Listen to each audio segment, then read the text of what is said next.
I realize that as First Lady, you can bring so much attention and marshal so many resources to really help on whatever issue that you're focused on. So I have always taken that responsibility very seriously.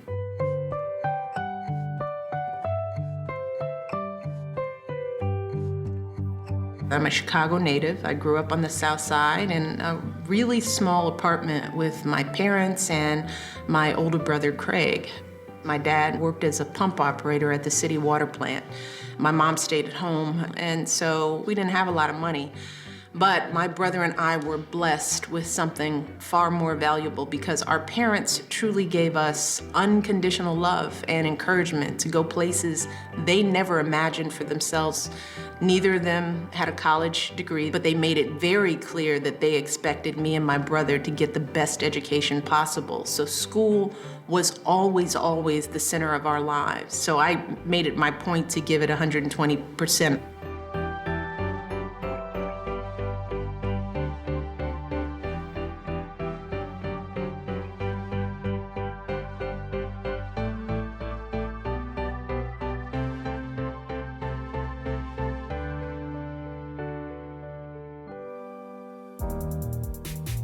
The early part of my life was focused on sort of reaching those traditional markers of success. I focused on getting the right degrees, going to the right schools. So by the time I was in my mid-20s and working at a firm, I had everything that I was told I should want, but I could still feel that there was something missing. I started to ask myself some more important questions, like, what do I really care about? And how do I give something back? I wanted to be in a position to help folks from neighborhoods like mine, especially young people, have the opportunities that I had. So I quit my job at the law firm and found myself working in careers where I could spend my time lifting up the kinds of communities that I grew up in.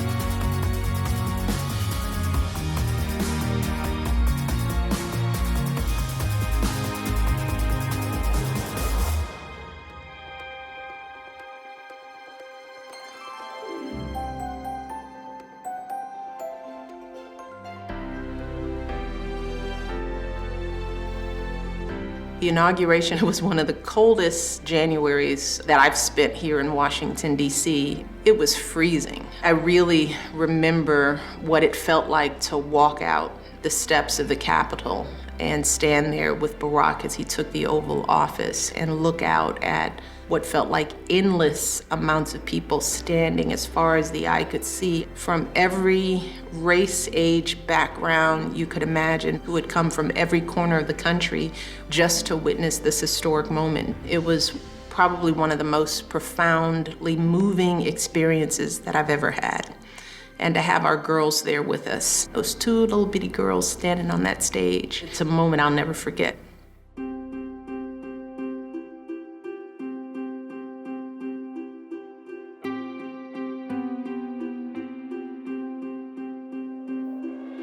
This role, it's a real gift because it brings with it this big, bright spotlight.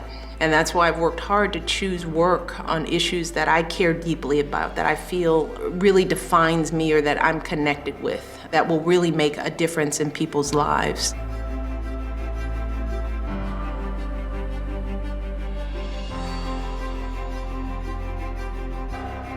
We've really worked to raise the profile of this issue. I've had the opportunity to travel the world, and everywhere I go, I meet these amazing young women, and they impress me with how bright and how hungry they are, no matter what their circumstances are. They'd risk their lives for an education, and they have so much promise that we can't afford to waste. I see myself in these girls, so I want Let Girls Learn to be part of my life's work for decades to come. Because for me, this issue is personal. I've hoped that I've used my big spotlight to move the needle on a whole range of issues, but I feel honored and blessed to have served this role for my country.